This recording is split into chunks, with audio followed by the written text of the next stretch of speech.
For the most part, especially as a woman, by the time you are born, you are being raised to be somebody's wife. Yeah. You know, I literally remember my parents saying things like, "Oh, you better go clean the house because you don't want to be lazy for your future husband. They won't marry you. Who will marry you? Who will marry you? Exactly. Oh, you need to stop going out and coming home late because what kind of we man can all would wanna-" relate. You know what I mean? So that was the biggest unlearning for me. I feel like my entire 20s, I was jumping from one relationship to the other because I was having this hope that it would end in marriage. Right. Now, because that's how you were raised. Because to you, the end goal should be marriage. Yes. Like that's what you should aim at. That's what you should aim for. Exactly. Yeah. Yes, and this was something that like actually came up with my therapist. But that would have been last year. And she was saying, she's like, you know, if you always project this idea of wanting to be somebody's wife, people will play on that. Yes. Right? If you mind games. the mind games. The mind games. A man will tell you whatever you want to hear. True. Because, after all, she just wants to be married. Okay, I'll tell her that. Right. Okay, I'm serious. Right. Exactly. Right. So I went into my relationships never just knowing someone and existing with someone. It was always like, this has to end in marriage. Right. And that put me through my entire 20s was just turmoil, shitstorm, whatever you want to call it. I don't know if this is PG, sorry, but no, it's not. Go ahead and say it all.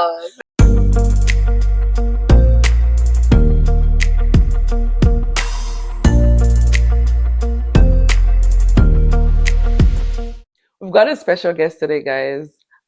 She's joining us for real talk, laughter, and those that's so true moments. Okay, today we're going to get real into it, the 30+ style. So you guys are going to stick on this. Okay. So no further ado, let's introduce our guest, guys. Today we have Amanda, popularly known as Shuku Shaker. One Amanda, one Canada.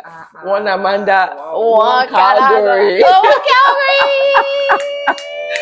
If you don't know Amanda, you're probably new in the city, okay? That's perfect. So, Amanda, would you like to introduce yourself, please? I mean, I guess. Yeah, so I'm Amanda. What can I say about myself? I wear many hats. One of them, most people know me as a dancer. I also have done spoken word. And so I'm really into the arts, let's say. Arts is my bread and butter, my jam. Yeah. But as of recently, I just became a provisional psychologist. Yes, navigating the mental world. So yeah. I'm doing a lot. I love this. And she's good at all of those. All the things she just said she does, she's really good at it. You are. Thank you so much for joining us today. We're so excited for you to be on our show. Thank you for having me. So we're gonna jump right into it. Amanda, how would you say, like, how has your understanding of your Black identity changed now that you're in your 30s? Wow, that's a very layered question. I would say I feel like I've always been a bit different. Like, even though I have lived here my whole life, I'd say most kids, especially if you're first, second generation, come to Canada, you kind of just assimilate with Canadian culture, aka white identity for the most part. Right. I feel like I was always a bit different, where there was this like inner knowing that like I love my Blackness, I love being African, but it was more of trying to understand what that meant specifically. What that meant. Yeah, so I'd say in my 30s, it's more of just the understanding, the searching for the knowledge, and just finding alignment in terms of how I want my culture to feel, to look like, especially being as a Canadian, it's different. So you mentioned that growing up, you felt like you were different, right? You just felt like there was something different about you. I was just gonna ask, like, at what age were you born and raised here, or did you move to Canada? Like, what was the situation like growing up? Yeah, I was born and raised here. Okay. So my parents have been in Canada since the 70s. Nice. They're one of the OG Canadians here. So they've been here for a while. Yeah, and I guess for the most part, if you came to my house, you meet my parents, it feels like you're in Nigeria. Pure facts. Like, from just the vibe. My dad always had music playing, the food being cooked. Like, we just grew up knowing we were Nigerians. Nice. Never, like, I love that. McDonald's. Or, like, it's like you are eating rice and stew. There's McDonald's. Right. So that's what I mean. Like, for me, it just felt natural to be like, okay, I know that I'm Nigerian, but what does that mean? What does that mean? Of being in Canada. That's amazing, because that definitely brings me to my next question: is what part of your culture or your upbringing shaped you the most? Going to Nigeria for the first time when I was 11. Oh wow! That was Tell us more. Is it with the Nepa no lights? It was everything. Cultural shock. It was wild. Yeah, my parents took me for the first time at, like I said, when I was 11, and I was there for like 2 months. Oh wow! And it wasn't even like we were in Lagos; we were in the. Oh wow! Okay? You were in the village. So I mean, shout out to your parents for doing that, because I'm born and raised in Lagos, and I haven't been to my village before. I haven't. I don't know what it looks like. You have to go the only village I know of is the school I went to, which is if you know me, you know the school I went to. If you don't know the school I went to, but that's how villagey I've been in terms of like going to the village. So like shout out to your parents for doing that, because that's amazing. Yeah. So that way you know that you're privileged when you come to Canada. Absolutely. You know, at that age too, right? And it shaped who you are till today. Yeah. Absolutely. Big ups to the parents. They tried. They did. So how was that whole experience for you? Yeah, it was a lot for my brain, because I feel like, again, coming from this side of the world, you know that you're African, you kind of have an idea of what it means, right? But it's like the equivalent of if you have been making jollof rice for so long, and then generations pass and generations pass and generations pass. Now we're making jollof rice in Japan. That jollof rice is going to taste different than the jollof rice. It's going to be diluted. Yeah, it's going to be diluted. So that was, for me, it was like, okay, this culture makes sense, but there's still a lot of things that I don't really understand. Yeah. And I had a very Canadian version of Nigerian. The Canadian version. Totally different. It's different. Totally different. I understand that one. So it was fun. Like, I enjoyed it, being able to connect with family, learning more about my culture, but it drove me nuts. It drove me nuts. The traffic, the chaos. It was my first time. I was literally talking about this with my man, like learning what waka meant. We were talking about it with who? With my man. She just got engaged, guys. So it's with me. Okay. Zoom in. Anyways, this is what you did there. Okay. I knew I was setting myself up for a chat. But yeah, so we are off the market. We love it. But no, I was telling him how, like, again, you're here. If you want to swear to someone, middle finger. Yeah. I'm seeing people do this. I'm like, why are they giving high fives? Not really high fives. I know, yo. I'm like, this is a very aggressive high five. So it's just even those like little nuances that I'm like, this is wild. So my brain was firing at that age. I can imagine. Like, yeah. It was the same thing with me, because my parents, it was like, is. And I remember just being angry, and my dad was like, is short for excuse me. I said, for where? Oh, see. So growing up, and I'm just gonna diverge a little bit. Yeah. Was there a time like right now in your 30s that you felt like there were some things that you learned in your 20s in regard to your culture, right? The Canadian version, or even like the real Nigerian version, that you feel like you need to unlearn, or that you've had to unlearn? Good question. That's an amazing question. I would say the biggest was my thoughts around marriage. I feel like I think everybody can relate. As an African, I think every immigrant really. For the most part, especially as a woman, by the time you are born, you are being raised to be somebody's wife. Yeah. I literally remember my parents saying things like, "Oh, you better go clean the house because you don't want to be lazy for your future husband. They won't marry you. Who will marry you? Who will marry you? Exactly. Oh, you need to stop going out and coming home late. Because what kind of we can all relate. You know what I mean? So that was the biggest unlearning for me. I feel like my entire 20s, I was jumping from one relationship to the other because I was having this hope that it would end in marriage. Right. Now, because that's how you were raised. Because to you, the end goal should be marriage. Yes. Like that's what you should aim at. That's what you should aim for. Exactly. Yeah. Yes, and this was something that like actually came up with my therapist. But that would have been last year. And she was saying, she's like, if you always project this idea of wanting to be somebody's wife, people will play on that. Yes. Right? If you Mind games. the mind games. The mind games. A man will tell you whatever you want to hear. True. Because after all, she just wants to be married. Okay, I'll tell her that. Right. Okay, you I'm do serious. this, Right. Exactly. Right. So I went into my relationships never just knowing someone and existing with someone. It was always like, this has to end in marriage. Right. And that put me through my entire 20s was just turmoil, shit storm, whatever you want to call it. Mhm. I don't know if this is PG, sorry, but No, it's not. go ahead and 35. say it all. Say it but all. you know what I mean. It was chaotic. It was chaotic, and that was the biggest unlearning in my 30s, was learning to love myself, learning to understand that a relationship, it's a partnership, really. Yeah, so as it much is as a yes, we partnership. want it to end in marriage, but Yeah. we need to also just Love yourself first and see the value in yourself. because that's how you'll know what you want in someone else. And also be present. Yes. And not Yeah. thinking about the future, but actually living what's happening Yes. right there and there. Exactly. So Yeah, that's a good one. That's a good one too. Because if you're just thinking, okay, I want this to end in marriage, you're not seeing what's right in front of you, all the red flags, All the red flags, banners, the red carpet. You're painting it green or orange. You know what I mean? You're just looking for the future. Yeah, I was that way too. Like growing up, like I was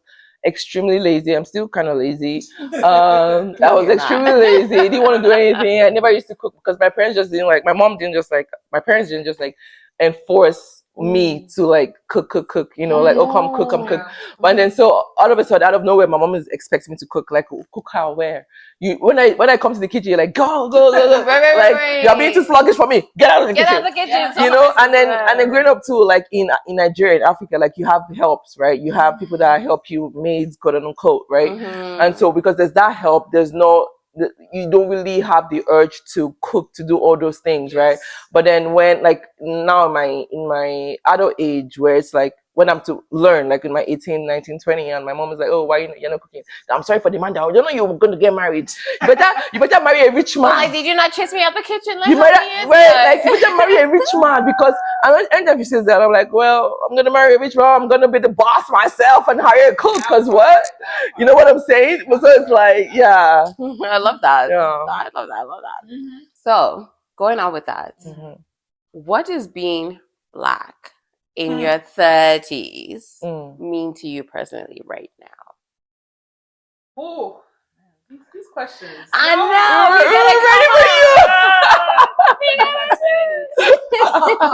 know.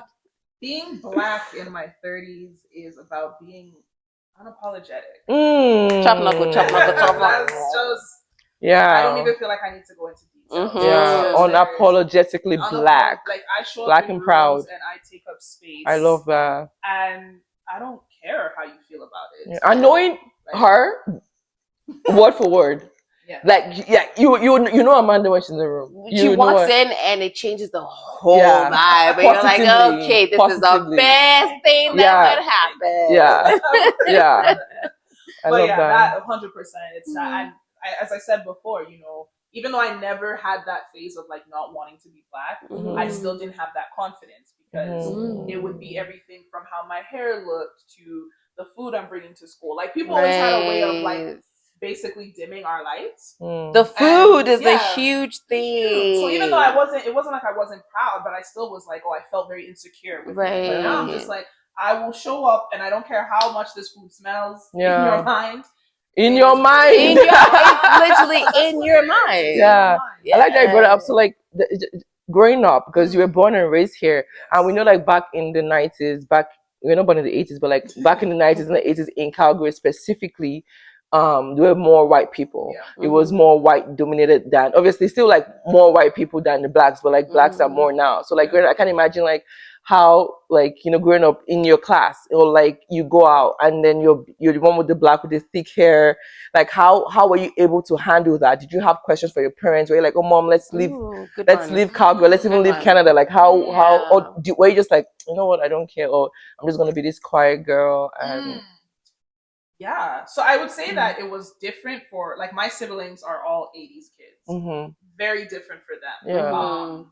in the 90s, like, even though, yes, there weren't a lot of Black people here, there was just a lot of people of color generally. So I felt like even though, yes, I was othered, I still had people that I'm like, oh, I could just hang out with the Filipino kids because they're somewhat like me. Yes. Or I can hang out with the Spanish kids. Yes. You know, because there's almost same. familiarity, Yeah, right? yeah. So I felt like I didn't really, like, I was able to, even though it felt weird, I was like, oh, well, they kind of get it. They have some type of culture that you can relate to. You can relate so I was able to find that I would say safe zone in a sense. But as I got older, that's when I realized that I'm the token here. Because even with them, even with, like, you know, the Asian kids or the Latino kids, there was still this, like, undertone where it's like, yeah, but you're Black. But you're Black, but you don't belong technically. So you belong, but your culture, but you don't belong. Exactly.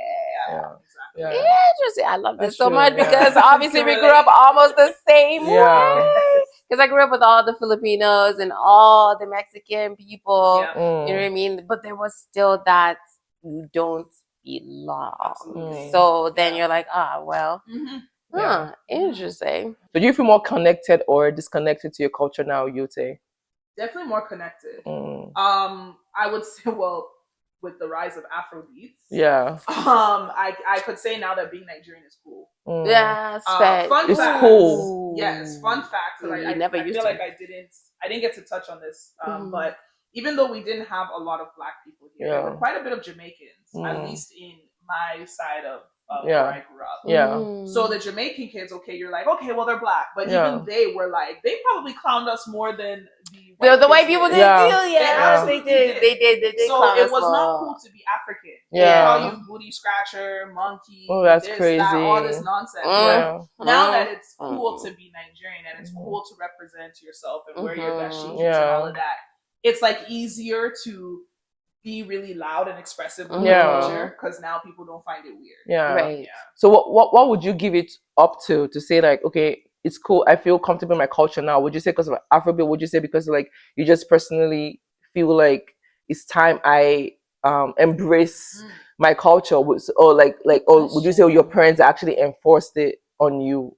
Yeah, I would say it's a mix of the enforcing and just my own personal self-discovery. Nice. Like I said, my parents took me to Nigeria for the first time when I was 11. But then I started going by myself as an adult. I've been there like 4 times. And then you tasted the suya and you're like, oh, there's no going back. Exactly. So I had my own personal self-discoveries, whatever, epiphanies, as you may say, as just being there by myself, right? It's a very different experience when you go with your parents versus when you go on your own, right? You get to, there's a way that I could go out and meet people that I'm like, if my parents were here, absolutely not. Like, where are you going? Why are you just me talking to that random person? That part. Not safe. It's like, so it was definitely those 2 factors, I would say, that made the most difference. But the Afrobeats piece, I would say, is more of the validation, where now it's like, okay, I'm confident to show up as me, but now I don't have to explain myself. Yeah, now you don't have to explain it. Because right now, like, if you don't know what Nigeria is, where Nigeria is, you're just... There's something wrong with you. Yeah. You're an illiterate. No, really, though. I mean, literally. Like, there's ChatGPT, there's all of the things that are available to you to know where we are. Like, y'all know who Ashake is, y'all know who Burna Boy is. So... Let's not speak about that. Let's not speak about that. I was going to ask so many other questions, but you answered them. So I'm going to ask the next one. Have you dealt with people misunderstanding your culture? And how did you handle it? Yeah. I'd say the biggest one that comes to mind for me, like I had said before, I am a dancer. I have been teaching dance in Calgary for years, like going on maybe 10 years now. Wow. Yeah. The biggest, I would say, misconception around African dance is what African dance looks like. Okay. Growing up here, there's the umbrella term for West African is very focused on West African dance that comes from Guinea. And it's usually led and taught by white women. So there's just like, there's I don't know how to explain it. Like, they go, they travel, they learn from, you know, the experts over there, which is great. But still, it's not this. Exactly. When you are just like a white person doing braids. Like yes. Yeah. There's an unless you're Dutch. There's an understanding that's just not there. So for the most part, like I said, this style is being taught. It's a very traditional style. Very ceremonial. Now I come in with Afro, which is more street style. And I kid you not, because even in these styles, you'll see white women tying their rapa and everything. People will show up to the class like that and be completely confused that we're not jumping in the air. You know, provoking the dance. Like, it's just I'm like not evoking the god. Okay, sorry, continue. So that for me was always it. Usually before I teach any class, I always give some kind of historical context of the culture, where it comes from, all of that stuff. And that is the biggest thing that I started to learn as a way to introduce that into what I'm teaching, is letting people know that this is a continent of how many countries, how many ethnic groups, how many languages, and you really think we all dance the same? Africa's not a country, y'all. You really think we all show up the same? So part of that education is not just about dancing and having fun, but for me, it's that, you know, being able to really express. Teach something different than this mindset that people have, that all our dance is just very traditional and ceremonial. And it just going deeper with that. Now we're speaking about African, but now let's go into like your actual culture. Right. What do you think like the differentiation is? Like, you are from the Igbo culture. Yes. Or Igbo tradition. So what are the misconceptions about your specific culture as the Igbo culture that you would like to share? Wow, that is very, very multi-layered. I'd say the biggest thing is, it's kind of similar to what I said before, where if we're talking just Canadians in general, people think that all of us have the same culture. As in, there's no difference between, even when you see like the jokes that they make online. Right. It's very, they're like, do you speak Nigerian? Yeah, it's very tailored to a very stereotypical. We speak Nigerian, English, you know what I mean. So that's the pidgin English is English, like exactly. So that's the biggest thing that I've noticed. But if we're talking mainly within our culture, like amongst Nigerians, I'd say the biggest misconception is that Igbos are arrogant. That's something that comes up very often. It is quite a thing. The arrogance, again, when you really, really break things down, it comes from the war, right? It comes from the fact that these people, people don't like to admit it, but there was a genocide that occurred. 100%. People lost a lot. People, 100%. They starved them, basically. So if these people are showing up and have this arrogant attitude, it's because they literally had to fight for their identity, So I'd say that's kind of the biggest thing that I noticed. Okay, I appreciate that answer, because a lot of people have a misconception about why Igbo people are the way that they are. Yeah. Do your research. You said the way that they are, like they are, is kind of weird. I'm sorry, what? You said the way that they are, like they're kind of set away. They are a certain type of way, but that's based on what you say is based on the war. It's like a double-edged sword. But do your research if you really want to know. Do your research. So do you ever feel pressure to represent your culture when you're like, obviously you don't live in Nigeria. Do you ever feel pressure right here in Canada to like, I have to represent my culture, or like I have to be this kind of person standing up for my culture to show that this is my culture? Do you ever feel the pressure to just like, you know what, it's cool, like, and you're born and raised here, so there's a whole different I think that's an everyday an everyday challenge, especially when you work in corporate world. Right. There's this, people see you and first of all, they don't even believe that I'm born here. They assume I'm an immigrant. Yeah. I often get asked, how do you speak English so well? I get that all the time. First of all, I'm like, because we speak English in that country. But anyways, outside of that, it's like, even though my whole life has been in Canada, my identity has been shaped within Canada, I can't talk about myself as a Canadian. Yeah. I'm always having to tell stories about my parents' journey and my parents' culture and how that culture influenced me. Right. And I think that's how I've been conditioned to represent myself as a Nigerian because of that. Yeah. Because even if I wanted to represent myself as a Canadian, the two there'd be some type of like a disconnect somewhere. But then you also wouldn't be wrong to say I'm Canadian and that's it. Like, you know what I'm saying? Like, you can say, okay, I'm just Canadian. Like, okay, well, where are your parents from? That's usually all the questions that people who are not from the third world countries ask you. Yeah. Because nobody really asks you. And it's more like, where you from? Okay. Like, like the weird, uncomfortable smile. Like, of course, I'm proud. Like, like, like I said, like I always say, like, born and raised Lagosian. Like, they ask you where you from, and I say Canada. And you're like, oh, but where are you really from? What? Mind your fucking business, because it's none of your business if I don't want to divulge that to you, right? And if I want to say it, doesn't if I don't say it, doesn't mean I'm not proud to be Nigerian. Like, that part. I wear that on my sleeves. Like my smartness, my sharpness, Lagos Street. You can't cheat me. Nobody you know what I'm saying? Like, nobody can sell it. I have it in my blood, and it's there. So it's like that's beautiful. We're not ashamed to be Nigerians, right? To embrace our culture. We're not, because it's what has shaped us. Yeah. Who you are, like your dancing and all of that. It's your upbringing, like, and for you, it's because your parents, like, growing up, like I said, you went to Nigeria when you were 11, so all that learnings, all that, like this and that, I don't know how to say right now, but it's just pretty much what shaped us, Exactly. And I'm just so, like, impressed by your parents. Yeah. Love you guys so Love you guys. Just impressed by, like, the fact that you are so much more Nigerian than you are Canadian in so many different ways. Nobody would actually know that she was born here unless she said it. Yeah, unless 100%, she said it. Like the way she embodies the culture, the way she embodies, like the what's the word I'm looking for? Traditions. You know what I mean? Like it speaks on you. So big up to your parents for that.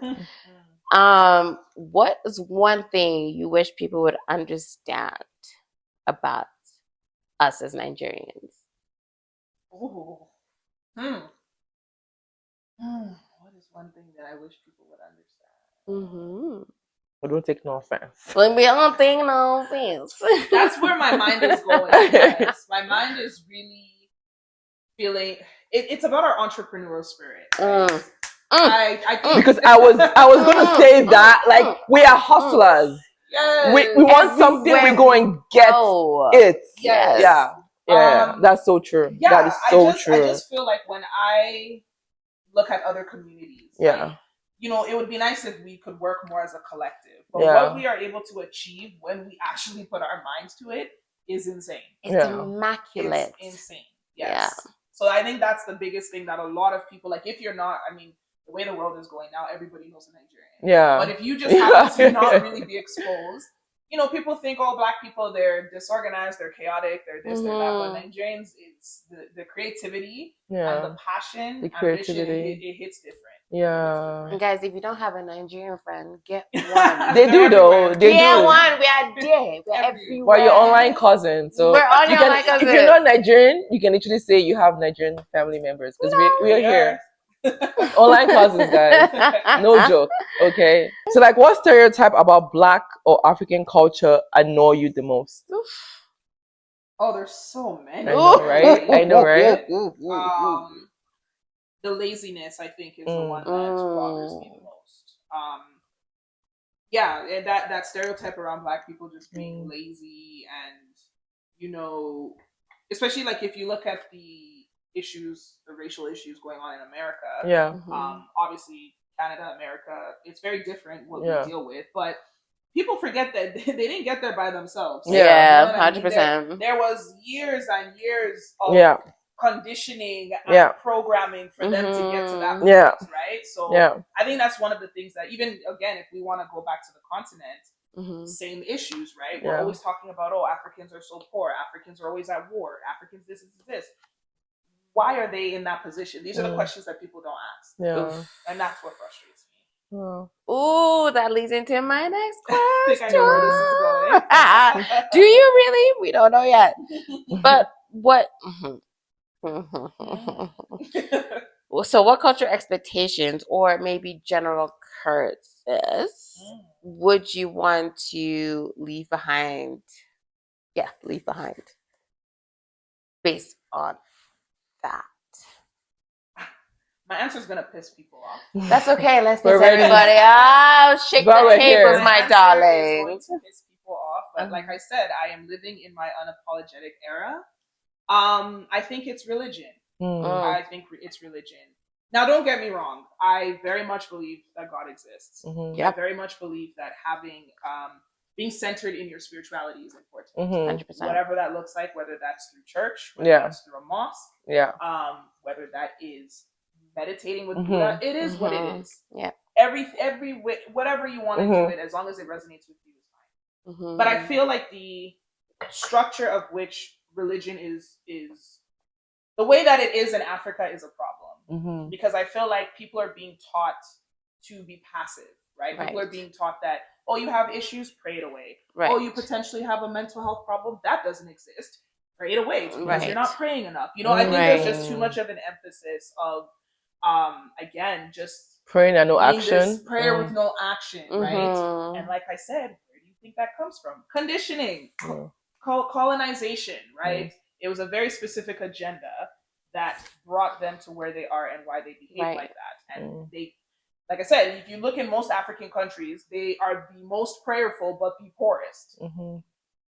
Something is not, something is not connected. Right. So that's but I would actually say poorest, quote and unquote. But go on, we'll get back to that. Okay. Yeah, I get that. Yeah, let's hold that one. Yeah, let's hold that one. Because I like I said, I don't have an issue with religion, but I just see how it is practiced specifically in Africa, and it's a bit more extreme than what you may see in other places. And that's the issue, where people are even like, this is part of the reason why the marriage thing is such an issue, right? Because you are being taught, okay, you have to be a homestead wife. You know what I mean? Go out, it's an issue. If you dress this way, it's an issue. If you do this, it's an issue. It's just so much judgment. Oh, you have tattoos. Wow, you're from the devil. It's so much judgment. Like, why can't I have tattoos and still be a prayerful person? Like, why can't the two exist? So I just think it's the way that it's practiced that I'm really like, oh, this is really keeping our people asleep. And then we also forget that we had deities and so many things before we got colonized, and the colonization was what now we are practicing anyways. I was like, that's a whole different conversation. So like when we're gonna go back to the poor countries. So why I said that, quote unquote, is because I'm gonna say Nigeria because that's what I know, right? Nigeria, yes, on the chart we're poor, but realistically, are we? You know what I'm saying? Are we really? The reason why the country is the one way... of the biggest we are one of the only countries that made Africa great. And the only reason why we're actually the way we are right now, talking about Nigeria, is because of greed, right? People in power are greedy, right? No one wants to let go or make things better, so they can keep getting richer, right? Otherwise, if you take all of that, there's money in Nigeria. Absolutely.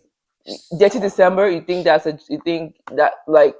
There's a reason why people are going back home. Why, right? So I'm just gonna leave that there, right? Yeah. Absolutely. Yeah. And in terms of like religion too, it's like pray for what you want, right?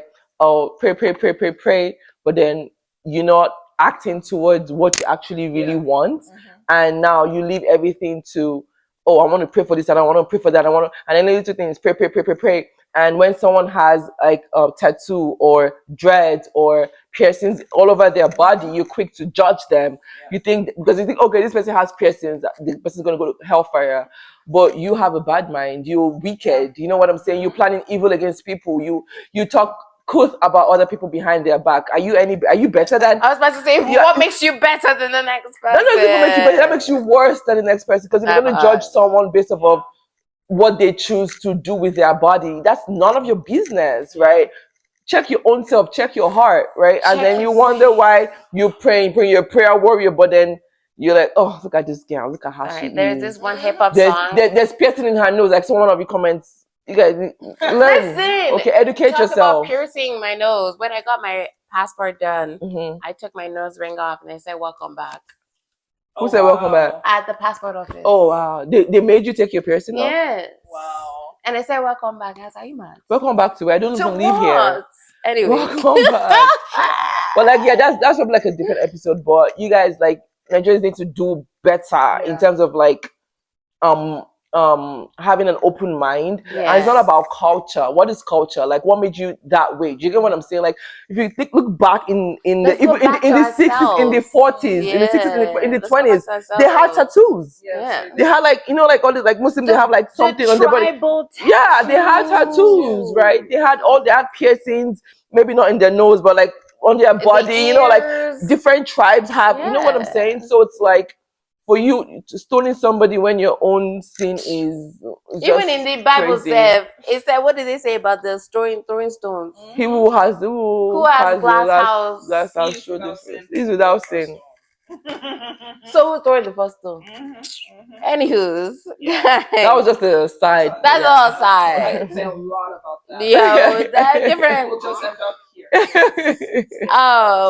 What? Okay, with that, what cultural success or not pleasures, cultural or traditional things that you feel like you had to get through with right now as a pressure, like marriage, kids, career, like. Is there some type of cultural pressure that you think that's gonna happen? Or? Okay, so if I understand you correctly, you're asking how my certain successes, if there was a cultural pressure, attached to it. Okay, yes. Absolutely. I think, as I had said before, with Nigerians, generally us being very entrepreneurial, having a hustling spirit, that leads to a lot of like achievements. Achievement challenges, right? Where your parents are constantly pushing and driving you to be the best, which is great. It's helped a lot of us, and a lot of us have anxiety as well, or depression. 100%. That part we don't talk about that, right? 100%. So yeah, I would say that part of what I am doing now, 100%, it's because it's something I enjoy doing and I'm passionate about. And also it was because I couldn't do anything else. Like if I literally told my dad, like, hey, I want to pursue dance full time as a career. Are you mad? I can only imagine what that conversation would have gone like, right? I mean, but big up Uncle Bennett though. So it's like, yeah, your options are either become a doctor, lawyer, and engineer. I didn't become any of that, but they're still comfortable with it because it's like, oh, at least I can go around saying my daughter's a psychologist. That sounds better than she's a dancer. Do you know what I mean? Right? So yeah, there's everything I do. There's always this like undertone of pressure there for sure. Actually, that leads to my next question. Probably I've already answered it. Is how different is your life in your 30s from the life your parents imagined for you? Oh, that's a good one. Okay. Everything about it is different. If my life went the way my parents would have wanted, I would have probably been, married probably with my third child, living in a big house. Love it. What else would I have been doing? I probably would have been a doctor. That it would have been very extreme. Right. Now, I mean, thankfully, like I said, thank God that somebody looked at me and said, wow, you could be a good wife. Yeah. When I was like, am I just going to be out here dancing at sugarcane? I'm screaming at sugarcane. I'm actually that's a competition. Yo, shout out to Femi BG though. Shout out to Icon. But yeah, it was. Yeah, it's very different. It's like it still feels right, but it's a lot slower than of course I'm sure that they would have wanted for me. And you're happier, so that's the most important. Yes. Yeah. That's actually the most important is you're happy, and that's what they want to see you is happy. So okay. So what culture rule from childhood still sticks with you today? What culture, sorry? Rule from childhood still sticks with you. Like I remember one. This is actually hilarious. Okay. Not using my left hand to give things. Oh, that's actually a thing. That's a thing. That's actually a thing. That's disrespectful. You do not give things with your left hand if you're Nigerian. Okay. And you know what's so funny about this is one day I was thinking about it. I'm like, but what if you're a left-handed person? What happens to them? Are you now going to get beat for something? But the thing is, like, they were beaten for being left-handed growing up. Yeah, that's true. They try to correct it, but I feel like it was a disease or something. Like my sister is ambidextrous or whatever. Yeah, because she was left-handed and she got beat. That's crazy. That's what I'm saying. Like, oh wow. Yeah. That's something that I find myself. Even with white people, I still cannot give them things with my left. Yeah, you literally do a little same. At work, I'm only giving them. I'm like almost giving you, and I'm like, sorry. I'm like, why be like this, please? Why are we like this? Actually, no. That's actually a great thing to have, though, because you have to like think twice in order to be respectful. Because all your life, are you okay? You're giving your left hand. And you know what's funny? I'm going to continue that with my kids. I feel like that's something. That's something I feel like I would continue. It's not something that's toxic, but it's just being respectful. But however, if you're left-handed, at least you're opposite. Yeah, you're the opposite. Okay, sorry, I'm left-handed. The right don't work. The right don't work. Oh my days. Are there traditions you want to keep and pass down? And if they are, which ones? There's so this is many. a good one. There's so many. Okay, first one, I would say, you know that quote, "It takes a village." I think that is a beautiful aspect of our culture. Yes. That we're very communal. We are. The way we we show up for each other when someone dies, when someone gets married, mourning, whatever it is. I really love that aspect of our culture. Oh yeah, I completely agree. Just even thinking back to being a kid and seeing how my parents would. I mean, personally, I have better boundaries and wouldn't do this. But if even if someone moves here newly, they don't have anybody. Parents would be like, "Oh yeah, no, come stay in our house. Take care of you and help you." My parents did that so much that I can't even tell you how many times I had to give up my room. Same. I cannot. Same. Oh wow. And I'm like, I still want to help, but there's boundaries. Boundaries. But yes, that the second one for me is just even the way that mothers show up when their child has a kid. Child. Coming and staying. I have friends who their parents live in the city with them, and they're taking care of their newborn baby by themselves. And I don't understand that. I can't really. No family member, nothing. Just wow. I don't. That's the that we're blessed. That comes here. It's a collective back home where it's like you're by yourself. Regardless. Yeah, and I see some other like white people, right? And they're like, oh, they don't want to give the kid to the grandparent because they feel like they have to create a schedule or something. But like in Africa, it's like. I said, but like, take. This is your child here. Take. Your grandchild, take. We don't even ask, like, are you home? Take. Like, or come, right? And even calling, they're asking, like, bring my baby, right? Exactly. When you see other people, like, how they have to ask their parents or, like, beg, or, like, oh, can you come over? And they're like, okay, Monday, 2 to 4, 5 to 6. Like, back home, they'll be there for 2 months. Yeah, not even back home, like, even your parents here in the country, right? Yeah. My friend that just had a child, like, her mom is there for at least 3 weeks. Oh yeah. Like it's just like my mom when I gave birth, my mom was here 6 months. Straight. Go ahead, mama. Those are the types of things that I think are so important. And even when I think about how I grew up, right? Like we said before, there weren't a lot of Black people here. The Nigerians or the Black people you knew, they were your family. They were your cousins. Yeah. There are people here that I call my cousins that I have no blood relation with. Like that's my cousin now. Like you guys are our cousins. Like you guys are our cousins. But it's like that connection. Like if I didn't have that, I feel like the course of my life would have been very different. So yeah, that communal piece is huge. How much we respect our elders. I actually think that there's a lot of wisdom that come from elders. Nice. I think it's as much as it can be toxic. Yeah, but there is some type of wisdom. There is a wisdom, and personally for me, it's funny. People who know me very, very well are always making fun of me because I will call up my aunties and uncles and go hang out with them like I'm hanging out with y'all. Oh, really? I genuinely love hanging out. She's not wrong. Oh, wow. She's not wrong. That's so cool. She's not wrong. I just find that I hear stories about what they were like when they were our age. Yeah. And those things are so inspiring for me. And they also need it because, guys, we're going to be there at some point. Exactly. And it keeps them young. We are. And it keeps us educated. Exactly. Yeah. So imagine how faster you would age if you don't have younger people there who are giving you that just feel make you feel energized. Yeah, I feel energized. Yeah. I like that. So there's a lot more, but those are the ones that are still. Well, that's good. That's really good. I really like that. Thank you, guys. So I have one last question for Amanda.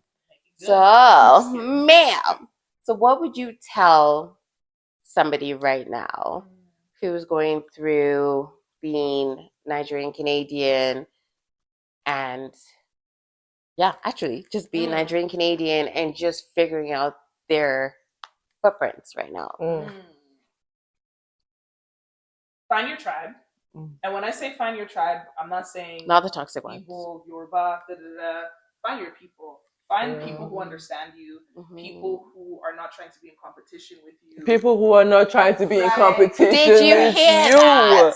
Like, you get something, they want to get it too. Yeah. You get blue, they want to get Find the people so energy that you draining. Know if something is going on at 3 a.m. and you're like, I don't know who to call to help me, those people are going to show up for you. Right. That's very important. Yeah. So I would say. I also believe in finding a balance, right? I know quite a few people here who have moved newly, and they don't want to have anything to do with white people. But whether we like to admit it or not, white people are how you're going to advance in this place. Let's be real. Yeah. Because you're not in Nigeria. You're not in Nigeria. You're not in your country. You're in a different country. Yeah. Yes. So I think there's a lot that can be learned from those communities as well. They are the people who will help you understand the system. And most importantly, just don't be afraid to get messy. Like, it is a messy journey to figure out your identity. Yeah. You're gonna have some falls, some things are gonna be great, but it's all serving information. Yeah. It's all what's gonna help you be a better version of yourself. So yeah.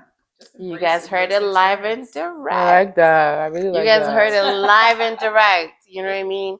Get your community. It does not have to be the person that you look like or anything like that, but you need to also expand. You need to expand your horizon, and she said it. How do you navigate being when you're like the only Black person in the room?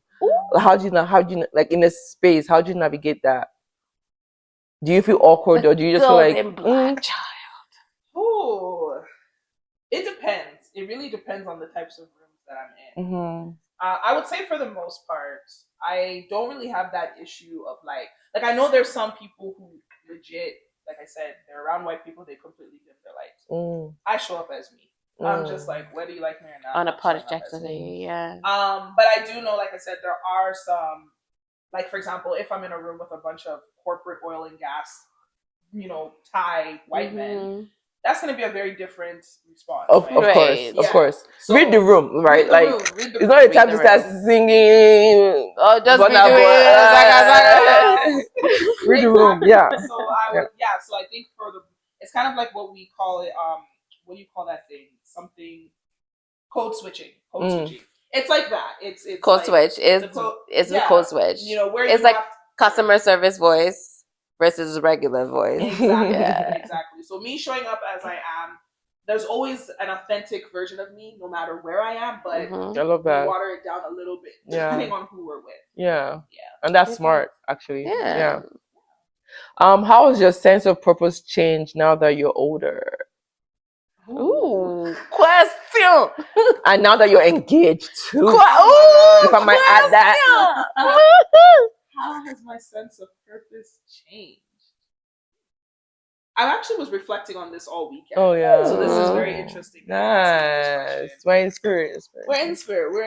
I think it's changed because I have more awareness and confidence in terms of like why I have had the trajectory of my life that I have.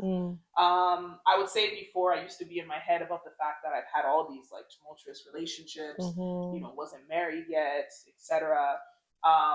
I took a really long time to go back and do my master's. So at some point I was like, I'm just getting into this career now at 34. What am I thinking? Yeah. But I feel like, the more you start to understand yourself and the more you take time to be tuned and aligned with God, again, there could be atheists here, but for me personally, I say with God, in whatever form that looks like. Absolutely. It all makes sense as to why, like, all of these things have helped me be a better person. Right. Because if I didn't experience the extreme nonsense that I did, you had to. I can't show up as a good person partner. that you are right now. I can't show up as a good partner for my man.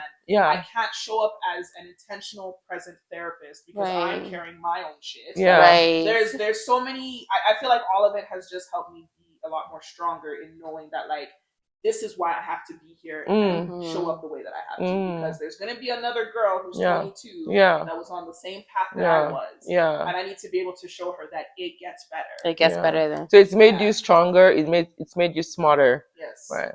I'm just gonna take you back memory lane a little bit. Tell us one relationship that you were in that you're like, God damn.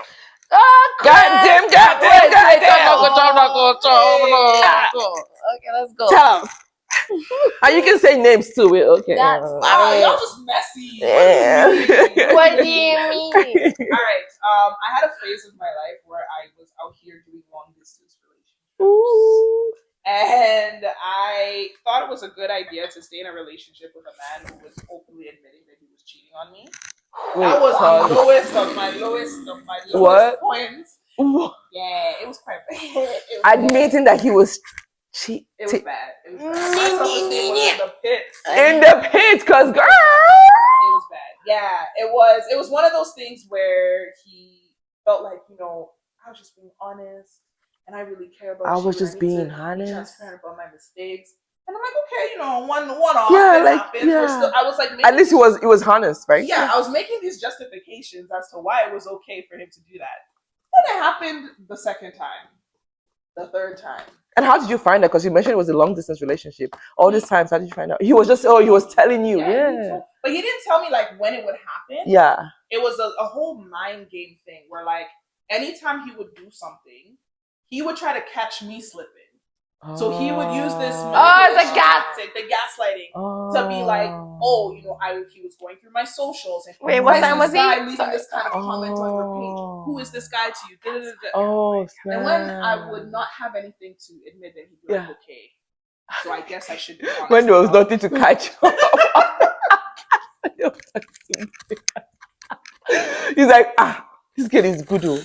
Okay. I was like, did somebody put a spell on me because of what? Yeah, because I was about to ask, like, so how did you come out of the relationship? How did I come out of that relationship? Thank God. That's a good question. Sorry, we just thank God. I'm one of those people that I always say that every decision I make in my life, there's always this massive epiphany moment. So I was just sitting one day thinking to myself, like, why am I doing this? First of all, this man is not even here. I'm tolerating nonsense for someone who's not here. For someone who's not, you're not getting the action that you need to react on that night. For somebody whose father is not a senator, like idiots. Like the money is not even money. Like there's nothing to justify me staying in this relationship. The money was not money. Oh my! Oh no, girl. At least let there be money that I can. Right. At least make sense. At least cry in a Lamborghini. You know what I'm saying? Cry in them. I'm like, he's cheating, but I don't see it. I don't see it. Eyes are covered. Like I don't see it. Yeah, there was nothing. I was getting absolutely nothing from the relationship. Crazy. So I said, nah, we gotta. I'm happy for you, girl. Kudos to you. I mean, thank God for that. Thank God for that. Thank God for that. What cultural food would you never give up, no matter what? Oh. So many. She said there's so many. The food is good. Which one? Oh my gosh. Nigerian food is really good, guys. If you haven't tried it, try. I mean, I feel like everyone should have tried jollof rice. If you have not tried Nigerian food, there's something wrong with you. So go and try it. Sorry, there's nothing wrong with you, but try it. In a good way. I would probably say it would have to be swallow. Like it would have to be pounded yam and like what soup? Ogbono soup. My jam, ogbono soup. And she can cook. I guess we can add that to my title. Yes. If I cook it, I'm eating it every day, like twice. Oh really? Oh wow. Yo, I just be showing up at our house when it's readily available. So pounded yam is what you guys call fufu. You guys call everything fufu, which is annoying. It's very annoying. There's fufu, there's so many different yam, there's amala, there's eba, right? So go do your findings because everything is not fufu. Because you know that, you need fufu, no bitch. I'm eating pounded yam. On the different hand though is one house. Ogbono is one house. Every other thing you guys just need to figure out what you need to do. Thank you so much for doing this. Thank you for coming. Our pleasure. So guys, make sure you follow Amanda. And she does these questions on Wednesdays, right? Oh yes. She does a question on Wednesdays on her Instagram story. So follow her for sure. See, it's very interesting because you see a lot of like replies and what people actually say is crazy. Yes. So definitely follow her handle right here. She's a therapist, right? Yes. Yeah, she's a therapist now. She's in Canada, Calgary, Alberta, precisely. So hit her up. She's open for business, and and she's also a dancer too. So I see. Heavy on Trust that. me, if we're going to tag her, you need to just follow her page and you need to just get involved. Get involved. That's exactly what it is. Yes. So thank you guys so much for joining us. Thank you. Love you so much. See you next time. Thank you guys. Cheers. Cheers. Cheers. Cheers. Oh, yes, it's fine. Cheers.